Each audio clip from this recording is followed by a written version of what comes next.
Dear viewers, I'm Norbert Mao, commonly known as Chairman Mao, the Oracle of Gulu. Now, the question is Northern Uganda moving forward or is Northern Uganda moving backward? Start from Gulu. Unlike Kampala, Kampala has no real visible qualitative change in terms of planning and so on. But everybody who comes to Gulu appreciates the efforts we have put in. I was the chairman here, and we were able to get, again with the help of Watoto Church, city planners from Australia. They helped us to plan some of the suburbs. We took a decision to condemn the buildings that were about to collapse. Under my leadership, we condemned 105 buildings. And then we made sure we have roads that respect pedestrians. That's why we have walkways, we have bicycle lanes, and then lastly, the motorized parts where cars can move. So cars are actually at the bottom of our priority. On top of our priority are those pedestrians who walk, followed by the people who ride bicycles and motorcycles. Now, coming back here, there are many efforts scattered all over, but there is need to continuously do some mind shift.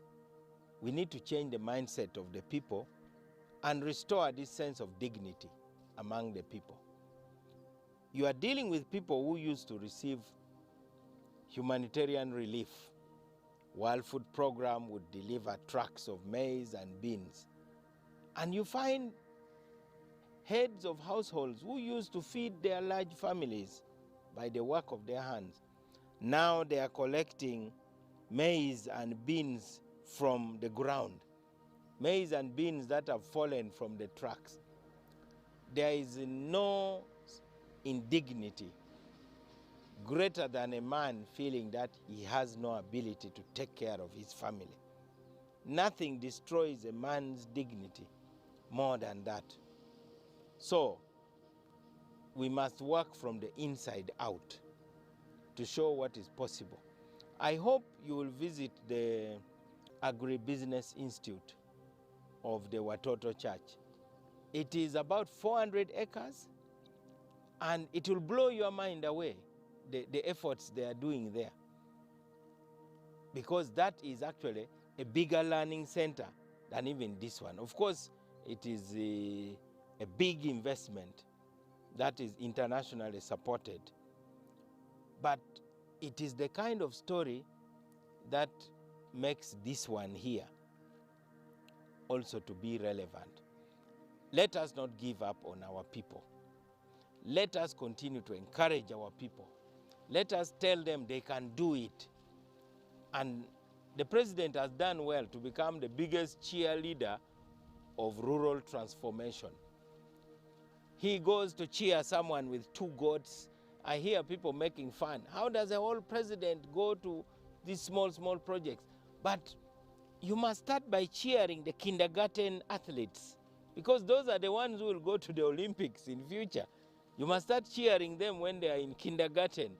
So the people of 2 goats, when a president says, go, go, go, you can do it, then later they come to a bigger level, and in future, their dreams will become bigger. Let's not give up on Northern Uganda.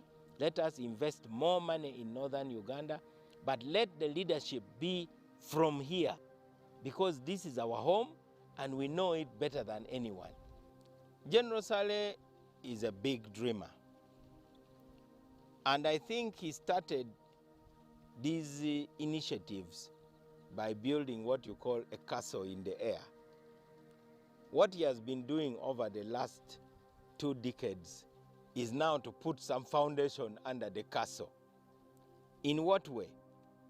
By ensuring that the masses take control of the means of production, ensuring that they have land, that they have quality seeds, that they have machinery to take care of their land so that they can scale up production.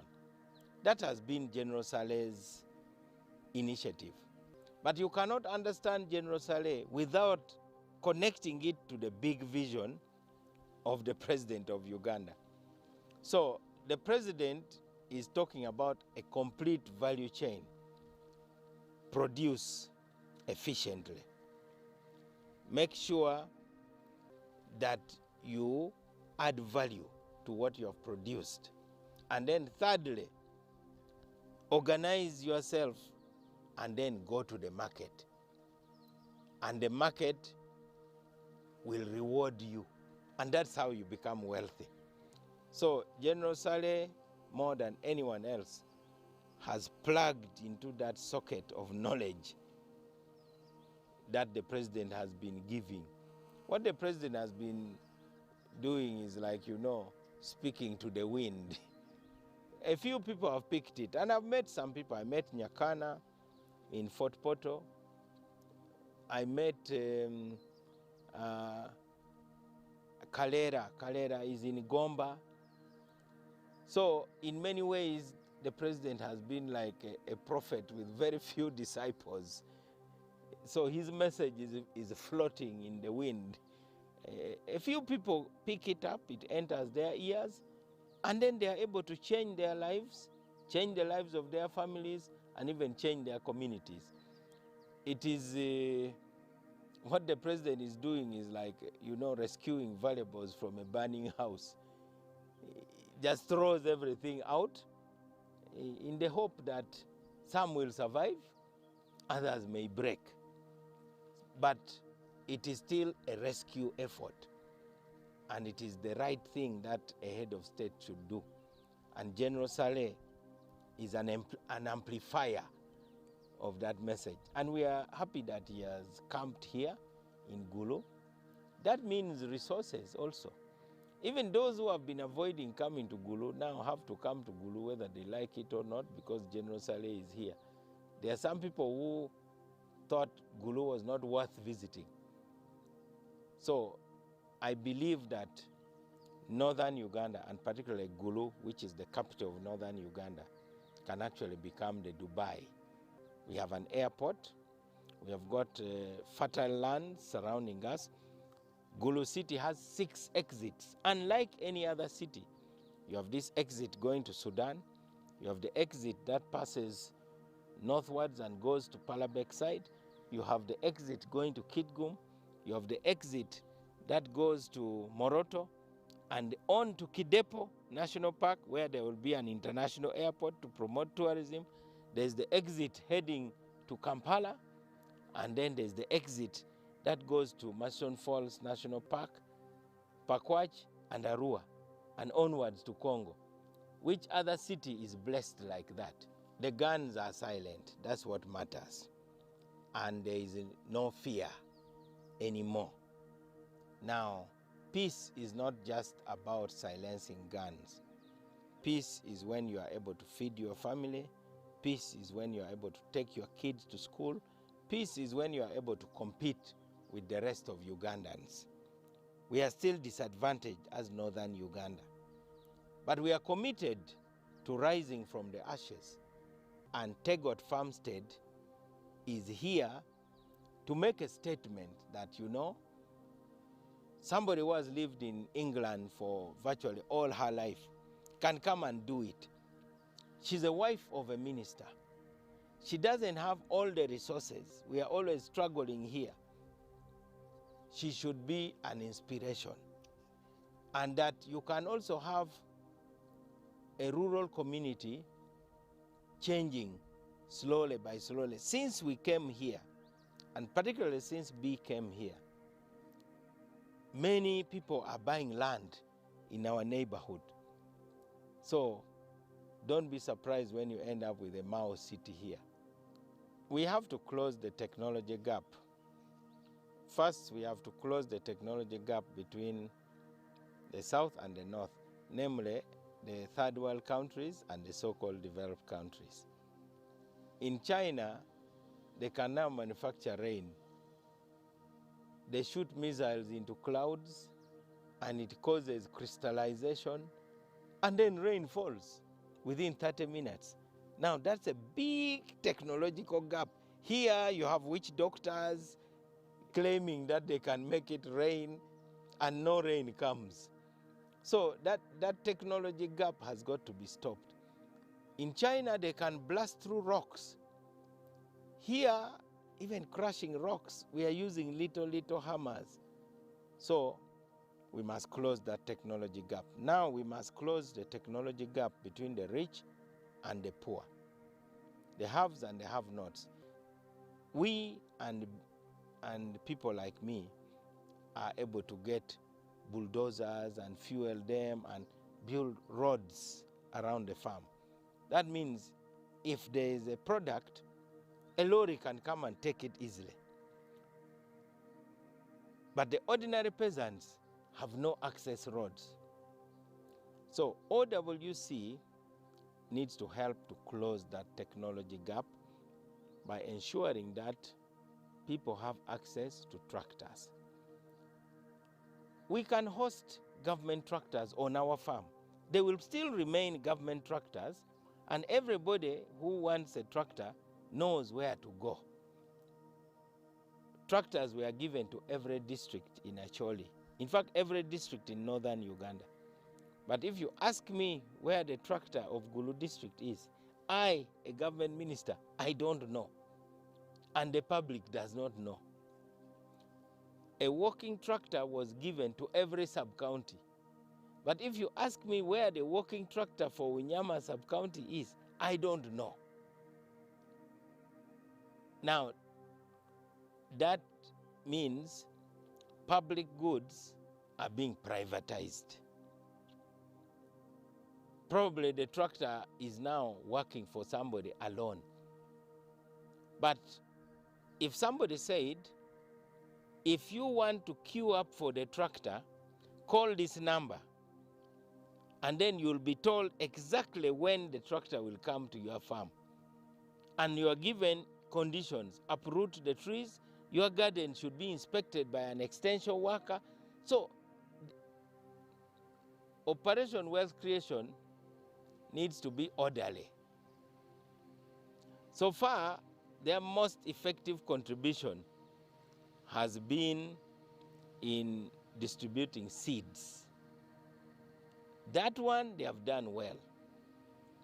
But they now need to bring technology to our villages.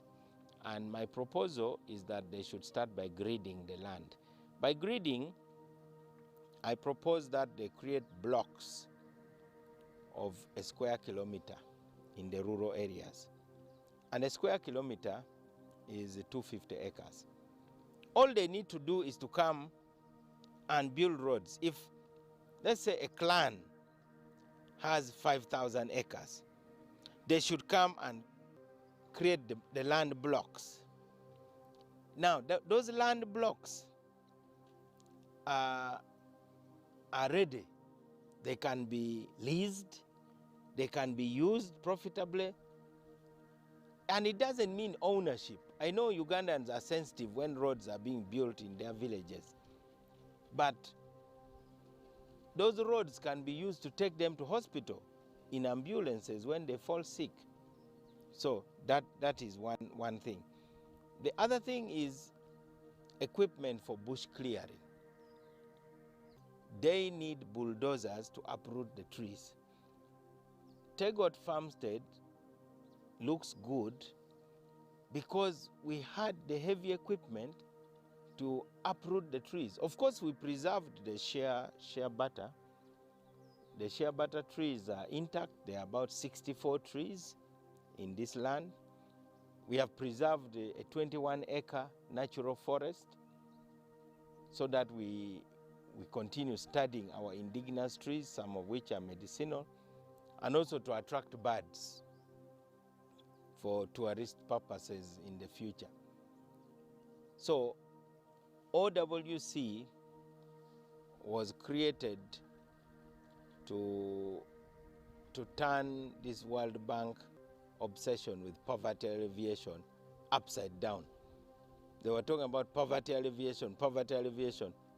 And OWC comes and says, we want wealth creation. And wealth creation means, how do you get a bucket of groundnuts out of a handful of groundnut seeds? It's about multiplication, multiplying wealth. And multiplying wealth also by turning the groundnuts into paste, by packing it and taking it to the supermarket. It doesn't need a PhD to understand it. And these are the things that General Saleh is always articulating, because it resonates with the villagers.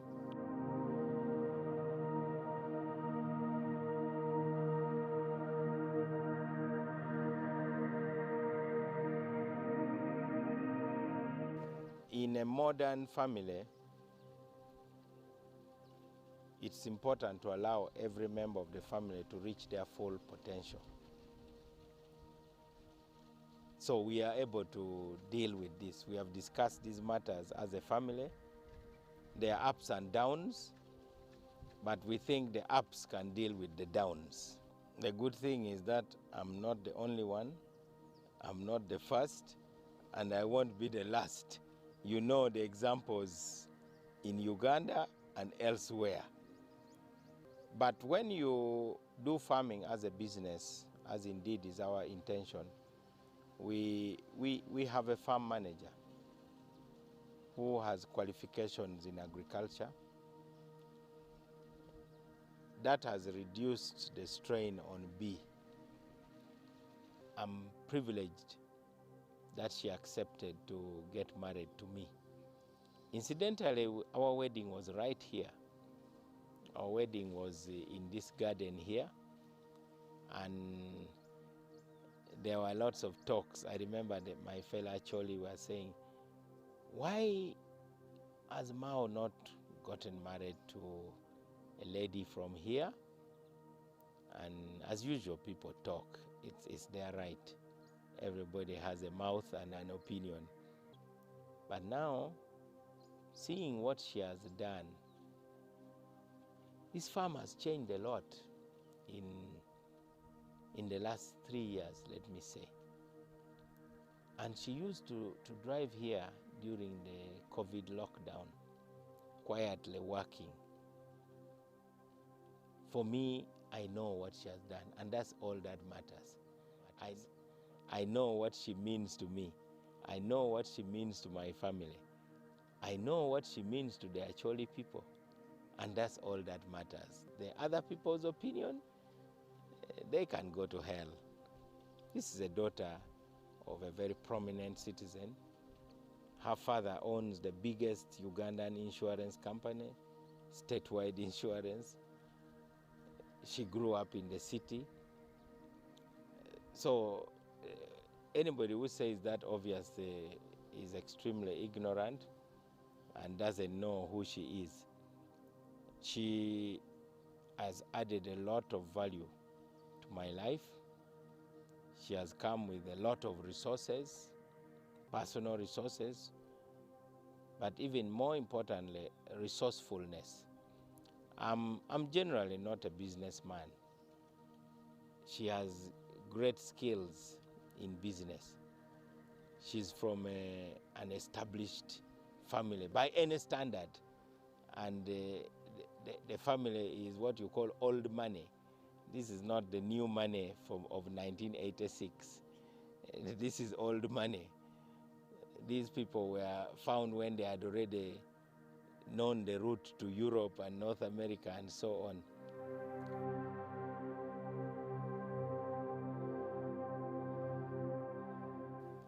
Any country needs hope.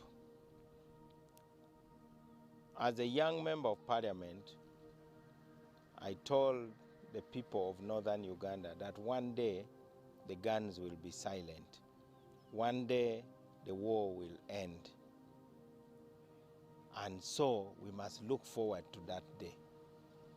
I told them we must prepare for peace. Now we have to prepare for wealth. Wealth can actually lead to your collapse because wealth opens very many doors. Wealth is like a key, a master key to many things. So as northern Uganda experiences a revival and the epicenter is Gulu, we must celebrate the opportunities that peace brings. The African Cup of Nations will be hosted partly here. The big teams from Africa will be training in Gulu University and Peche Stadium. Our airport is going to be upgraded. This year we are having the Oktoberfest. Hundreds of families are coming from Europe for what is going to be the biggest beer drinking festival in the world. It will be in Gulu. We will be hosting a national conference probably soon, in a couple of years, of Rotary International, the district conference which brings together the entire Rotary family. Thousands of people will be here. All these are opportunities that we should celebrate, and we would not have them if our army was busy chasing the rebels all over these places. This was a battleground. Now it is completely green and productive. So, my fellow Ugandans, keep hope alive. Don't let anything make you lose hope, because without hope, you are just a walking corpse. Thank you very much.